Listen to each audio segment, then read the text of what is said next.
Hey guys, Hi Jeff, how are you? I'm doing all right. Did your AC get fixed?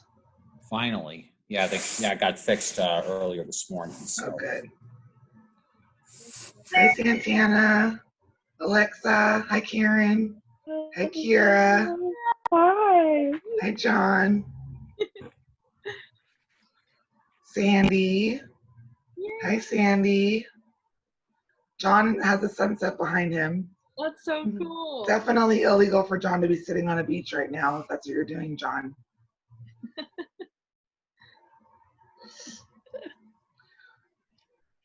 We have a nice group joining us tonight, and we're very excited for our guest speaker, Mara Lee. Hi, Jake. Oh, now he's really on the beach. I'm gonna go ahead and just get started so we can stay on time. And everyone will add in as they come into the waiting room. Rebecca will let them in. Welcome everyone for joining us on our second virtual core team meeting. We're excited to have you guys with us. Many of you have attended a core team meeting before, but if you haven't attended one before, can you just raise your hand? I think everyone has. Oh, Victoria's, I think, the only one that hasn't. Okay, awesome. Well, welcome. Every core team meeting, we have one of our volunteers or interns or core team members lead us in an inspiration, and we let that person choose the inspiration, whatever they want to talk about, whatever moves them. So Marilee's going to be sharing with us tonight. And before I introduce Marilee, I just wanted to take a moment. Many of you knew and loved Kathy. She was Todd's mom. Todd is our founder. Him and Dana started Autism Tree when their son Garrett was diagnosed. And Kathy was Todd's mother. And Kathy, Autism Tree would not exist without Kathy, plain and simple. She was a CFO in her career for 50 years. And then once she retired, in her retirement, that's when Garrett was diagnosed with autism. And that's when Dana and Todd said, we want to start a foundation. And Mom, will you just keep the checkbook? Because we need someone to keep our finances in order. And Kathy did much more than that, but that was what she originally was supposed to do. And she has a very, very lasting legacy at Autism Tree. And we lost her last week after, having some health issues for a while, nothing to do with COVID. But I just did want to say that many of you knew her and many of you loved her. And even if you didn't know her that well, she had a huge heart for our foundation and everything that we do at Autism Tree. If anybody wants to send a card or anything to the Hoff family, you can reach out to me or Rebecca, and we can text you their mailing address, and you can send something to them if you would like, or you can send it to the office and we can get it to them. So I just wanted to take a moment to reflect on Kathy. She was the absolute core of what we do at ATPF. I mean, everything that we do, which is try to show empathy for families, create kindness, show compassion,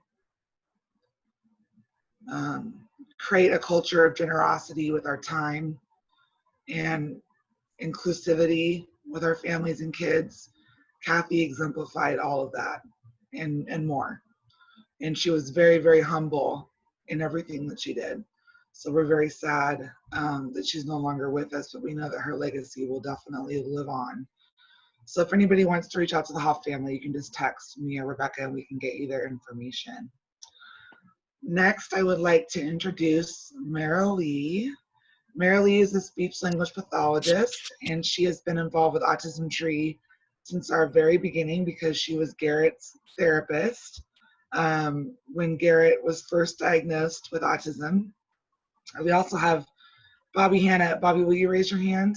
because Bobby also was one of Garrett's therapists way back in the day. So Marilee and Bobby have known each other that long, and they both helped Garrett when he was first diagnosed with autism, and when Dana and Todd started the foundation. And Marilee is going to be sharing with us tonight, and I'm so excited. I just got a glimpse at Marilee's slides earlier of what she's going to be talking about. I think it's all going to be really helpful and beneficial to us. So I'm going to pass it over to Marilee. Marilee has a little bit of an internet delay. So if you see a little delay on Marilee, it's just because her internet's a little spotty. But thank you, Marilee. We're very excited. Yes, I just want to thank you so much. I'm so honored to be here at this time. And, you know, it's just such an unusual time that we're in. And I really hope that you'll be inspired at this time and really thinking about how to cultivate compassion, because all of us are really differently affected by what's going on in the world.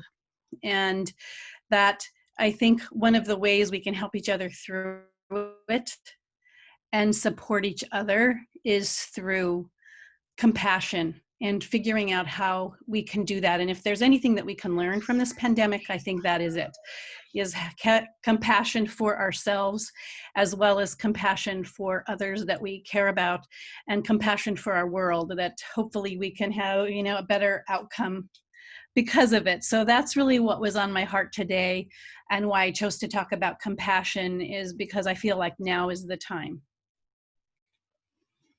So one of the things we have to really think about is, you know, stepping back to step forward. And so taking, you know, just looking at ourselves and seeing, where am I?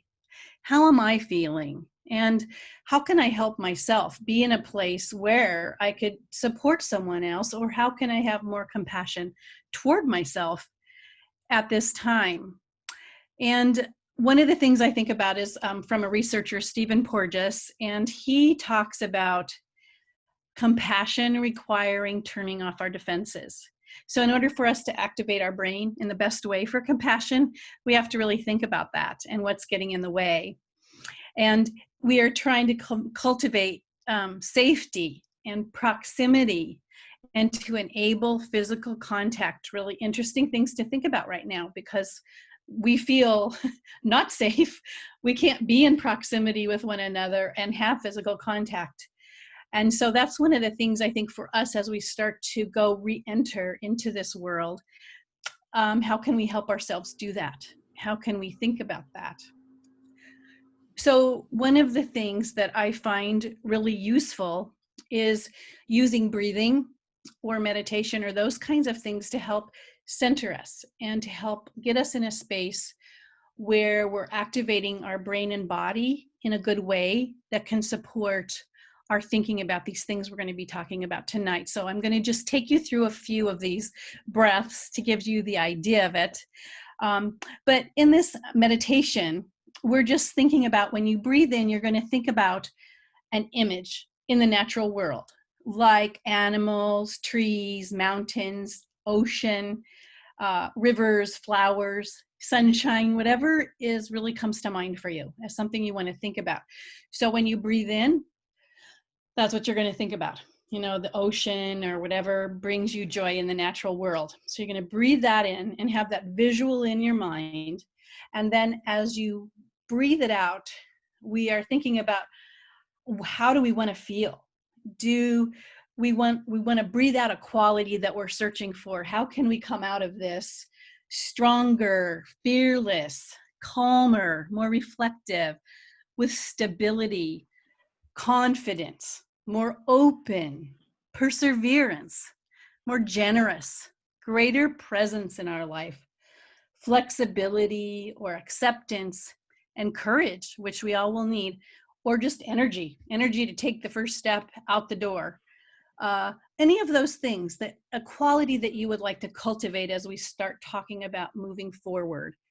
So I'm going to take us through about, 5 or 6 breaths of this. And so I hope you have an image in your mind. So breathe in your image of something in the natural world.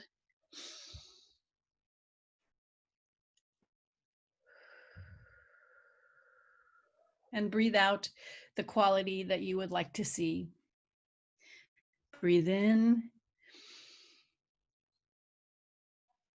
Breathe out. Breathe in. Breathe out. Breathe in. Breathe out. Breathe in. Breathe out. I just want you to notice in your body how you feel now after breathing a little bit, and those visual images. And we can reflect on that a little bit later, but just think about that. Think about what changes you noticed in your body just as the result of breathing. Now, when we think about that, we're taking care of ourselves to be in a calm state. The next thing to think about is, how are we going to show up in the world? Who are we going to be? Are we consumed by our own thoughts and actions, or are we anchored in being present, slowing down in the moment before us, whatever that is? And we really have to think about this difference in speed of being in quarantine to the speed of being in the world. And are we going to take any learning from that in terms of how we can be more present and there for people and listen at a deeper level? We can think about what quality of presence that we're trying to create, and what is our facial expression saying? Where is our gaze? Is it on each other, or is it on our phone? What are our gestures saying? Is our body still? And is our attention focused only on what is in front of us in the present moment?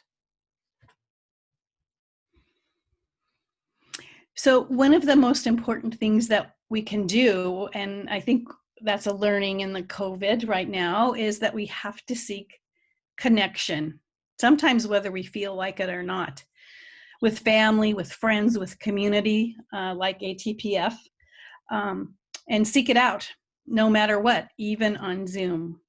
And realize that now more than ever, we need connections. Our brains need connections. That's what makes us human. We're not made to exist in isolation. We actually are wired to be in connection. From early on, from babies on, we are wired to be in relationships. And we need each other to stay calm and regulated.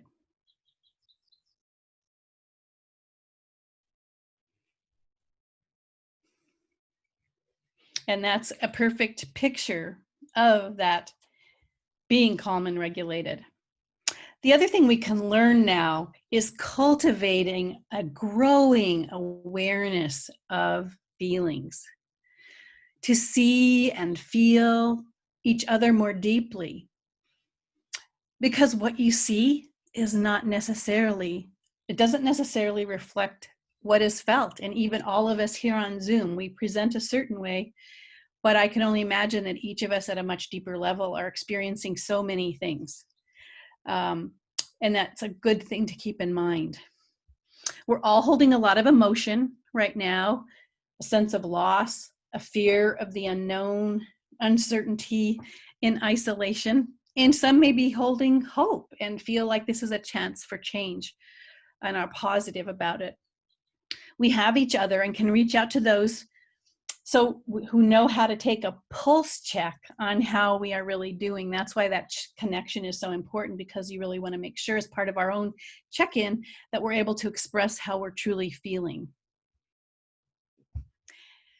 According to Dan Siegel in Parenting from the Inside Out, that he says, as inherently social animals that have survived through evolution, because of our ability to read each other's external expressions of our internal states, mirror neurons may enable us to readily and accurately respond to others' intentions. The survival value of being able to read minds in a social setting to determine another's status as friend or foe is profound. Hence, we are with a legacy of empathy and the capacity for mindsight that is rooted in our evolution.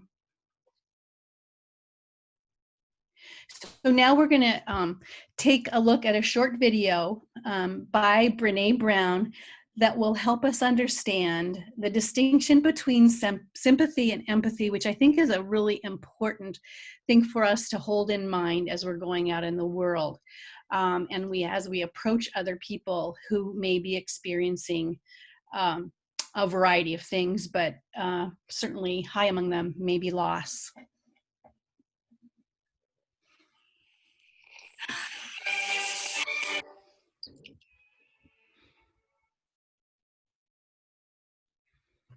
So what is empathy, and why is it very different than sympathy? Empathy fuels connection. Sympathy drives connection. Empathy, it's very interesting. Wiseman is a nursing scholar who studied professions, very diverse professions where empathy is, and came up with 4 qualities of empathy. Perspective taking, the ability to take the perspective of another person or recognize the perspective as their truth. Staying out of judgment, not easy when you enjoy it as much as most of us do. Recognizing emotion in other people and communicating that. Empathy is feeling with people. And to me, I always think empathy is this kind of sacred space when someone's kind of in a deep hole and they shout out from the bottom and they say, I'm stuck, dark, I'm overwhelmed. And then we look and we say, hey, you climb down. I know what it's like down here. And you're not alone. Sympathy is, ooh, it's bad, no, you want a sandwich? Empathy is a choice, and it's a vulnerable choice, because in order to connect with you, I have to connect with something in myself that knows that feeling. Rarely, if ever, does an empathic response begin with at least. I had a, yeah. And we do it all the time, because you know what? Someone just shared with us that's incredibly painful, and we're trying to silver lining it. I don't think that's a verb, but I'm using it as one. We're trying to put the silver lining around it. So I had a miscarriage. Oh, at least you know you can get pregnant. I think my marriage is falling off. At least you have a marriage. John's getting kicked out of school. At least Sarah is a student. But one of the things we do sometimes in the face of very difficult conversation is we try to make things better. If I share something with you that's very difficult, I'd rather you say, I don't even know what to say right now. I'm glad you told me. Because the truth is, rarely can a response make something better. What makes something better is connection.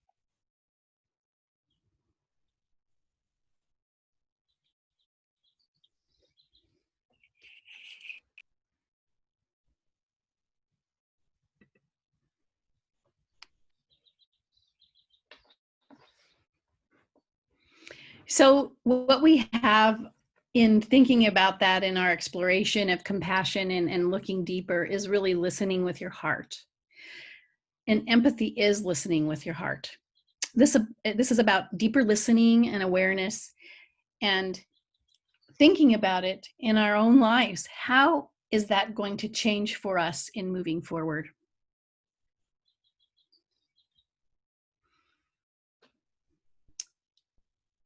In The Power of Showing Up, a parenting book by Dan Siegel, he talks about these characteristics. And I think we need to think about how we can help support others. I mean, we first need to help ourselves feel this way. So that means we have to think about what makes me feel safe, what makes me feel seen, what makes me feel soothed, and what makes me feel secure, so that we can help others to feel that same way.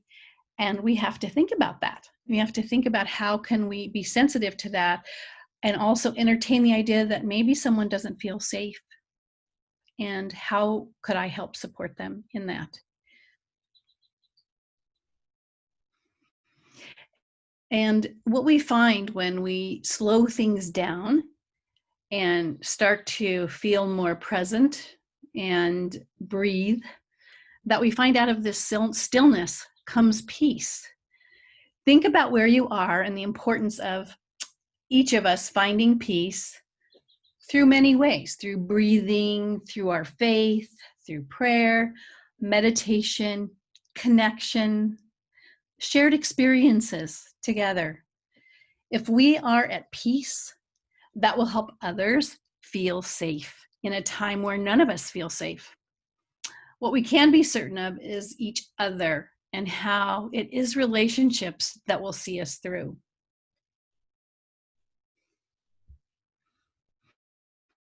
And in that same book by Dan Siegel, he outlines peace and what are the aspects of that. When we are calm and at peace, we are more able to cultivate presence. We are able to engage in a meaningful way. We show how we care through our empathy and just being.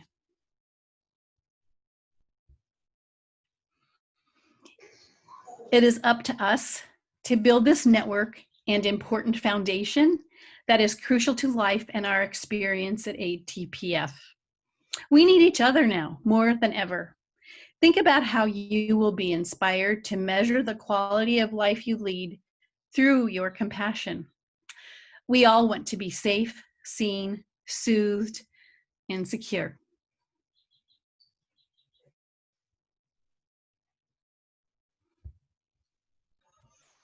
Marilee, thank you so much. That was really amazing. I don't really have any words in every way. I'd like to just open it up right now for a minute or two if anybody would like to share what they felt about that, or if they have any questions for Marilee.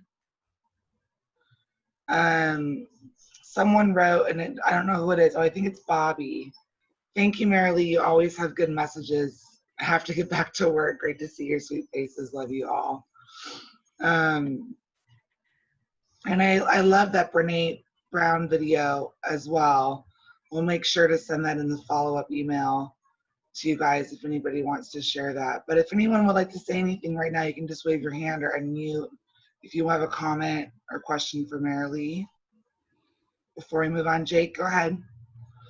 I think it was spot on how you're talking about how right now I feel like everybody's kind of isolated, and the pandemic has put us all kind of into isolation, and connection is so key for mental health. And I've kind of found the more I reach out to friends and the more phone calls I have each day and little stuff like that, just the better I feel in general. So I resonated with that.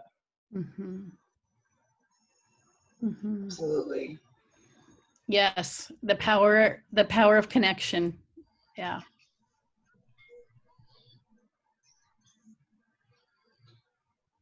Oh, Karen Wright says, Marilee, thank you for sharing your truth.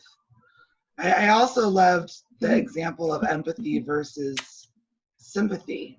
I haven't really heard that before. I mean, I've heard the definition of empathy, but not compared that way. And I felt like that was really valuable. It has a lot to do too with the families that we serve, because you know, John Hickey's on this call. He knows, he runs our USD football and baseball program, and you know, many of you who intern and interact with our families and volunteer, you know as well, many times our families don't necessarily need an answer right away, or maybe that's not even what they're looking for. They just want to be heard and felt like they're connected, and those answers come later after that connection is made. So I felt like that was really valuable as well, and a great truth to the mission of what we do at Autism Tree. Well, thank you so much, Marilee. I loved it. If anybody has any other questions for Marilee or comments, you can type it into the chat. Oh, Sandy Anderson says, thank you, Marilee. You have a huge heart. I love the animation. it really helped to clarify the terms and showed an action point. All right, I'm going to pass it over to Rebecca. She's going to highlight a few things that we've been doing at Autism Tree, including all of our virtual programs and events over the past 80 days. Hi, everyone. Nice to see all of you. Thank you so much for joining. All right, so for the past couple events that we've done over the past month, we've been very busy. We'll start with our Teen Time Social Hour. We partner with the Sensory Friendly San Diego. They are amazing and they host this workshop for our teens. They've done it every week on Fridays at 3 p.m. in the afternoon. It's great, just a social hour for our teens to connect and keep connected with each other, develop friendships. A lot of the same people are returning every single workshop. They're having a really great time. They do like a DIY project together. They play conversation games. It's overall a really great teen time event that we have. Next, we have our virtual musical play group, which we still host once a month. Our next group will be on June 27th. If you don't already know about this, this is we partner with the Music Therapy Center of California, and they provide their board certified music therapists for our kids and families, usually for our younger kids and families ages anywhere from 1 to 7 years old. It's a really fun play group that we have for them to practice social communication through music therapy.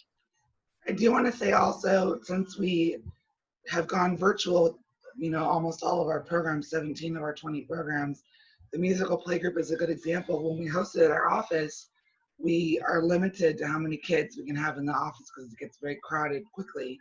Now that we're able to do it online, the silver lining advantage is that we can have up to 100 kids if we really wanted to. So we're able to reach even more families that way. Definitely. Next, we want to give a little shout out to our volunteer, Anastasia Hicker. She started volunteering with us in 2018, and she now relocated to Seattle, but she still wanted to help our kids and families. And she's a yoga instructor, so she wanted to host a couple family yoga sessions for our families. And she also did donation-based yoga class as well, which raised a little money for Autism Tree to keep our programs going. So special thank you to Anastasia if she watches this. We love all that she's done for us. Lisa, do you want to talk about our luncheon lines? Yeah, Justin was on earlier. I don't know if Justin's still with us, but Justin was one of our featured guest speakers, and so is Mara Lee at our Lunch and Learns. We've done 6 of them so far. And I know that Rich and John have been on a few of those, and Karen's been on, I think, almost every single one. And Jeff has been on all of them. And Jeff also was one of our guest speakers all the way from Massachusetts on the East Coast. This was the brainchild of Todd Hoff, our chairman of the board and founder, and he immediately said when COVID started, when shelter in place went into effect, that we should start having weekly sessions. And these have been a great way for us to stay connected and learn from other families and therapists and professionals about what is helping them at home right now during this time and helping them with their kids. And it's been wonderful. So if you haven't been able to join us yet for our lunch and learn, we do it every Wednesday from 12 to 1. And we are working on confirming our special guest for next week. So stay tuned and we will have that information. Next, we partner with Sapphira Studios, and we have since 2019 with Fellowship.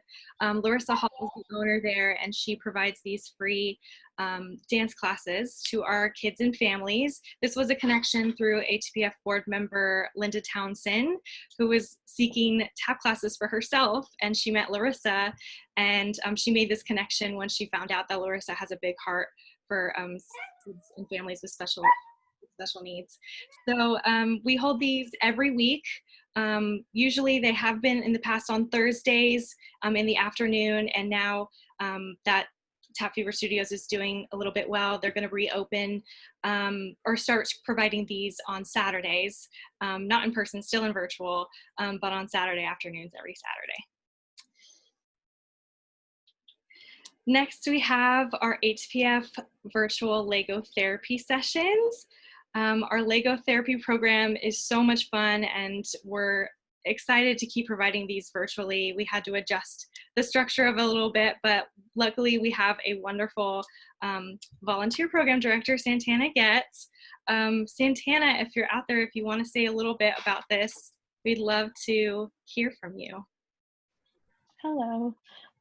So the Lego groups are really fun, virtual and in person. I've done a lot of learning, transitioning to this format, and they've just been really fun, and all the kids have been having a great time interacting with each other, and parents are learning new ways to interact with their children, so it's just been really awesome. Thanks, Santana. So we'll keep providing these on a monthly basis for our kids and families. If you ever want to volunteer at one, you can see how Santana runs it and take some screenshots for our families so they know kind of what's going on, what to expect. You're always welcome to tune in, and you can just let me know if you want to sign up. Next, we have Giving Tuesday Now. Lisa, would you like to say a little bit about this? Is she there? All right, then I'll take over it. We want to say a big thank you to everyone for helping us on Giving Tuesday Now. Giving Tuesday Now was in direct response to COVID-19, the pandemic affecting so many nonprofits and organizations all over the world. So on May 5th, we did an all-day, it wasn't a telethon like we usually do, but we texted everybody, and we had an amazing video created by two interns, Evan and Melissa, and they showed all the impact that we've been having over the past couple months since shelter in place took effect. And together we raised over $16,825. So huge thank you to everyone who helped support us during this time and donated. Every penny counts to keep our programs going, and to, especially now more than ever, when our parents need it the most. So. I will say something. Sorry, I was chasing a toddler around the house for a second. This is pretty incredible. I just have to say, we did not know what kind of response we would get from our community. There are many people on this call who donated. Thank you all so much for your donations to help us raise this amount. We thought we might raise a few $1,000s, to be honest. We thought the average donation would be $25. Our average donation ended up being closer to $200, and we actually had 15 $500 level donations and 90 donors. I mean, it's pretty incredible the way our community responded. So I just want to say thank you so much. If you want to donate, of course, we will always take a donation of any amount. If you haven't had a chance to yet, you can do that through our PayPal link on our website. And the video that Evan, I know Evan was on this call earlier, if he's still here. Yeah, Evan's here. Evan and Melissa created was hands down the best video we've ever had at Autism Tree. I've been working at the foundation for 12 years this month actually. And we've made many videos, and we've hired people to create videos for us. And this one blew all of them out of the water with all the views that we've had and the support and the feedback that we've received. So thank you, Evan and Melissa, for all your hard work to create that video, and all of you that helped us make this a huge success.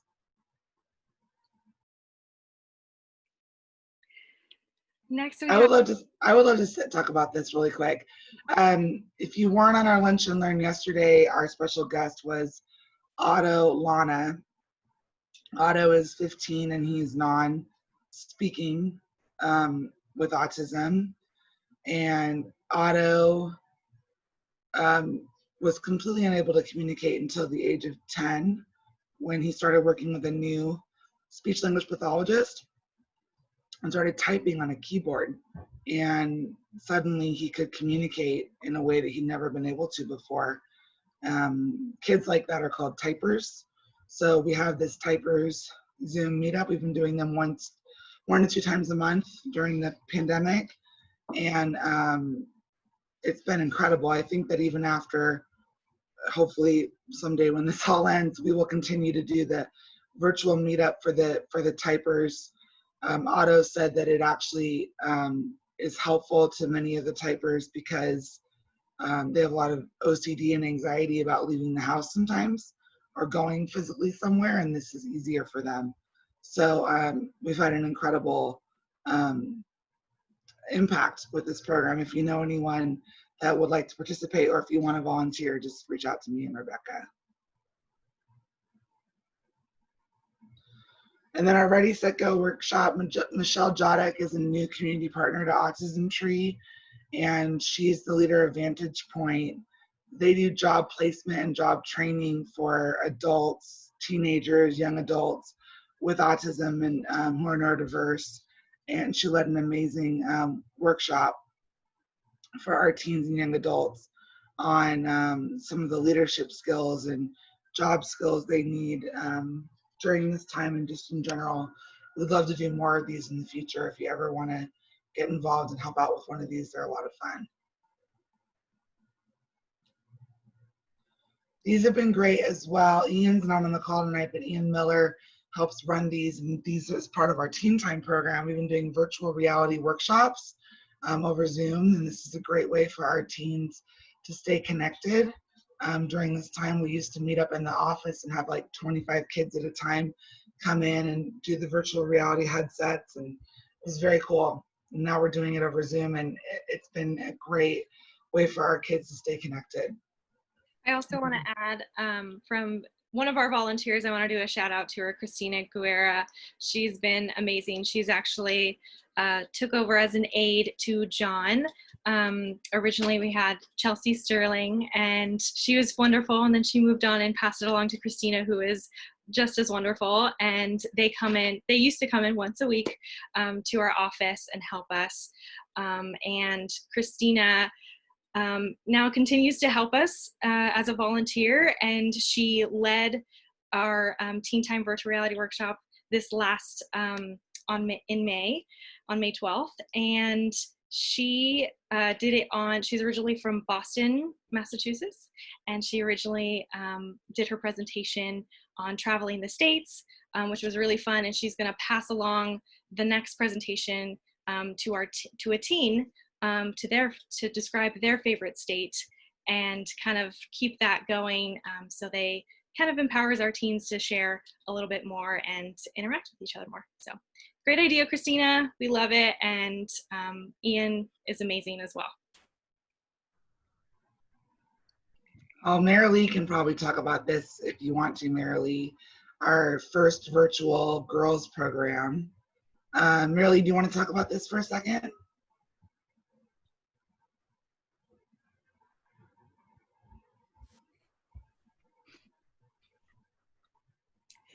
Sure. It was really exciting to be able to get together with the girls, and they pair and partner with NCL, which is the National Charity League Girls. And it just was wonderful to come together. And we had an artist, Gloria Muriel. She's pictured right here, and she has these coloring pages that are free on her website, and she taught us how to shade with colored pencils. And so each of the girls had downloaded the picture and we colored together.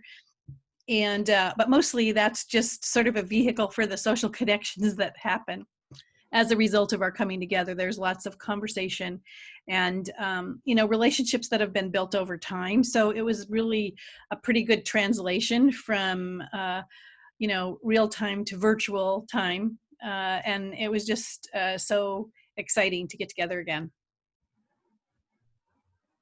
Thanks, Marilee. Thank you, Marilee. Well, we have over 300 mothers and daughters in our Girls Mentor program, and we do about 12 events a year. So This is the first one we've been able to adapt virtually, and we hope to do many more of them.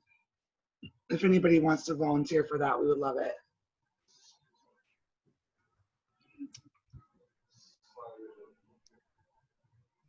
So our next one is our, we just recently hosted this, a wonderful, continue our partnership with the law offices of Schwartz and Story.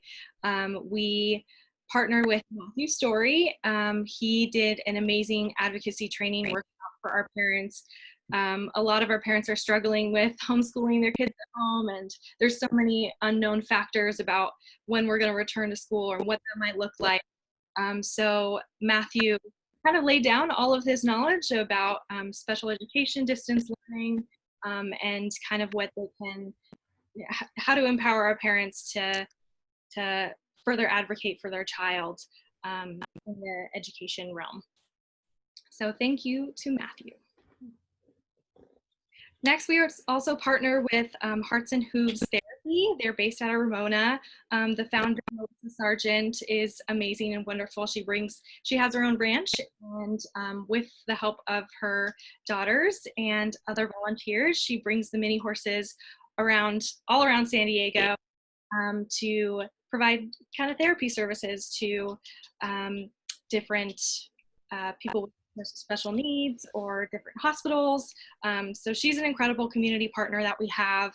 And luckily, we hosted 3 or 4 of these workshops last year in person. And luckily she offered to do a virtual workshop as well for our kids and families. So we're going to play a little fun educational game. And she's going to show all the different animals that she has around the ranch. It'll be a really fun time. If you want to tune in, you can just let me know if you want to volunteer.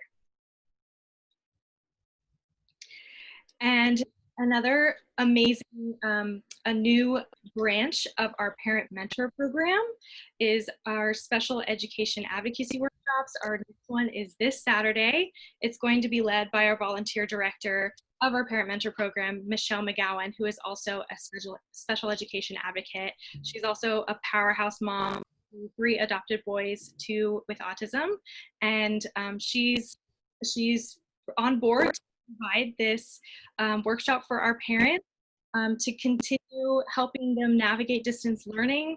She's going to go over a specific topic for each workshop, and then the rest of it will be sharing for the parents to share their different experiences, what's working for their kids, kind of learning from each other so they can help navigate this time. I do have to say that this is probably one of our toughest issues that our parents are facing right now. And Justin Nahama, who was on earlier, one of our board members, when he talked at his Luncheon and Learn, he talked about this. All of our parents at home with their kids, trying to teach their kids with special needs. It's very, very challenging, as you all know and can imagine, on every level. So this is really, really valuable, and it's been, our families have been asking for it. Quite frankly, our parents have been asking for this program. So we're really excited to be offering it.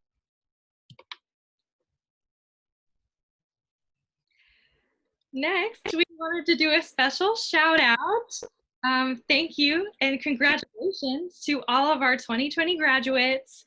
Alexa Zano, our wonderful program assistant, just recently graduated with a bachelor's in psychology for University of San Diego. Santana Getz, our past program assistant and intern from SDSU. Emily Zong, our volunteer director for Girls in STEM program from Canyon Crest. And Hannah Steffich, our ATPF intern this last semester, who was a huge help to me. She graduated from the University of San Diego with a communications bachelor's in communications. So congrats, all of you guys. We love you all. This is an amazing accomplishment. Although we can't be together, we're so proud of you and all that you've done. And thank you for helping Autism Tree continue to grow and keep moving forward. Well, I'd like to say something on this. This is very, very exciting. All of our graduates, thank you so much. And if Santana, Alexa, Emily, Hannah, if you all want to if you want to say anything or say a little something right now, I would love to hear from you guys. Why don't we start with you, Santana? Because Santana's graduating and going into your master's program, right? Yeah, so next year I'll be starting my master's. I'm applying for 2 different programs. One is with SDSU and it's the LPCC program, so it's Early Childhood Mental Health. And then the other one is at USD, which is Clinical and Mental Health. So yeah, I'm just gonna keep working until I get my doctorate in psychology. So yeah, Yay. thank you. Congrats, Santana. Emily, do you want to share anything? Hi, okay, so I will be attending UC Berkeley this fall, and I'll be majoring in cognitive science because I wanted to do something related to psychology. And yeah, I'm very excited to be staying in California so I can come back and visit Autism Tree pretty often. So yeah. We love you, Emily. Thank you. Thank you so much. Hannah, do you want to share? I have no idea where my next chapter of life is taking me. I just go with the flow where the wind takes me. But I appreciate the shout out. Was not expecting that. It's better than not having a ceremony. Love it, guys. Thank you. You're very sweet. Thank you. Alexa, you have to share a little something too. Yeah, all right. So I will be around in San Diego at Autism Tree for the next year, hopefully, just helping out, volunteering, being a program assistant. And then I'm actually going to be applying to grad schools to get a doctorate in occupational therapy. So it'll be very exciting. And Bobby Hannah, who was on earlier but had to leave, she's an OT. If you ever want to connect with Bobby, she'd be an incredible mentor for you. Absolutely. Thank you. Yeah. Well, we love our graduates, and hopefully when we're all back together, we can have like a big cake or something fun and celebrate you guys. All right, so I just want to, I'm going to wrap it up here. I want to talk about our Sweet 16. You all know that we were supposed to have it in April, and now we've postponed it. We scheduled it for September. So we still need help with our gala.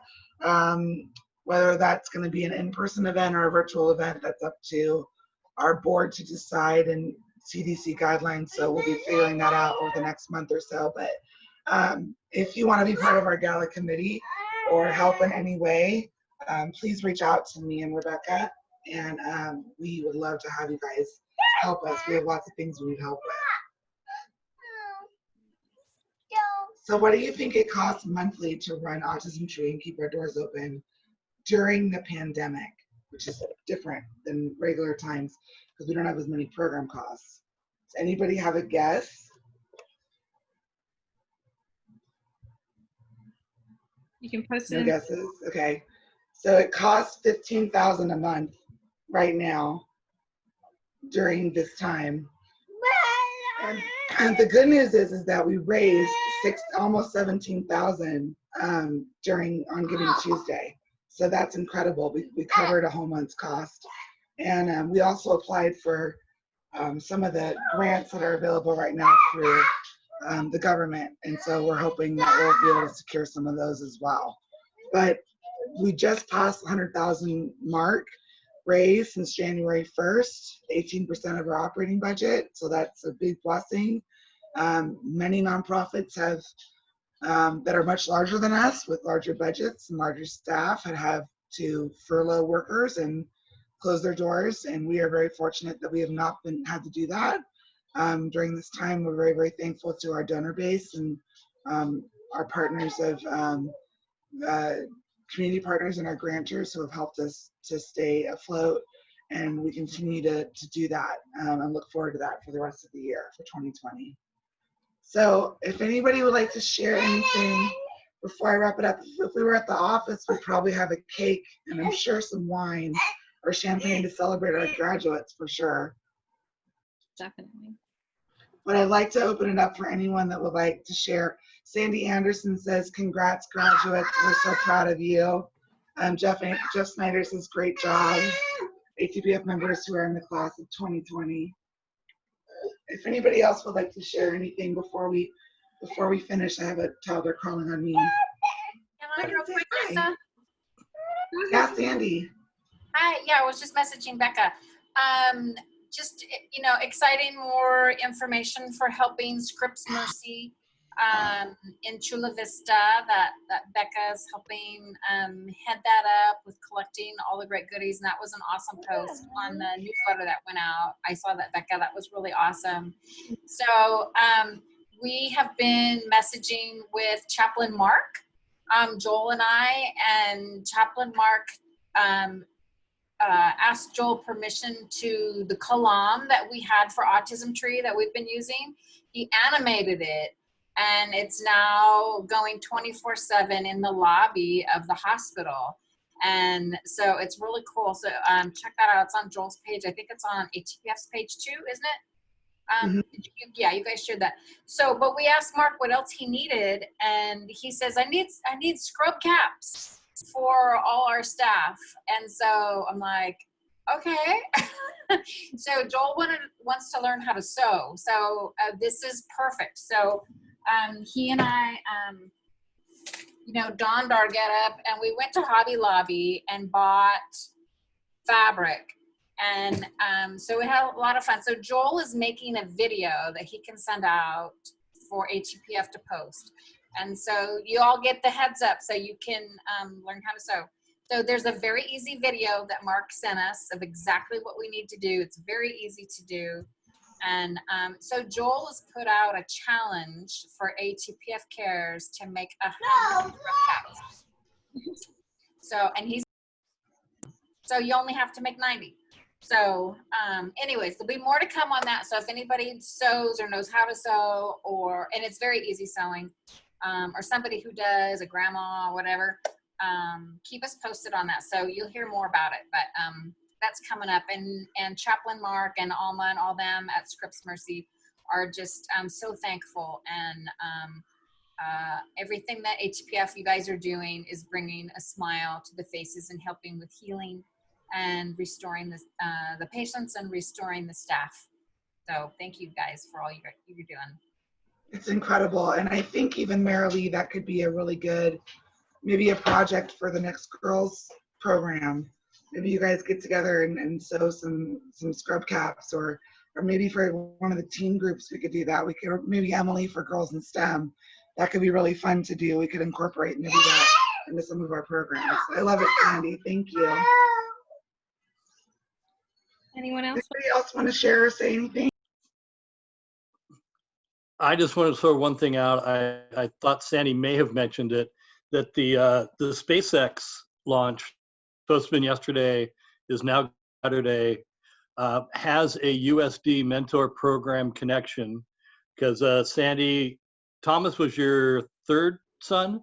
It's my third son. Kyle, Audie, then Thomas was one of Joel's mentors in the program and our team liaison for it. He's now on the Falcon design team of SpaceX. And so, yeah, we have one of our former liaisons is a rocket scientist. So I just want to throw that out there. And thanks, Alexa, and everybody and Santana for all your help with the program. And my little picture behind me is one of the happiest pictures I've ever taken. So thank you all for doing that. And have a great weekend. Thank you, everyone. We hope to see you all soon. Have a great weekend, and we'll talk to you soon. We love you all. Let's take a group picture. Okay, let's take a group picture before we go. Okay. Everybody look at right here. I can see 1, 2, 3. Cheese. All right. Yay. Say bye-bye. Bye, guys. Thank you. Bye. We'll see you soon. Bye, Brecken. Thanks for joining us, buddy.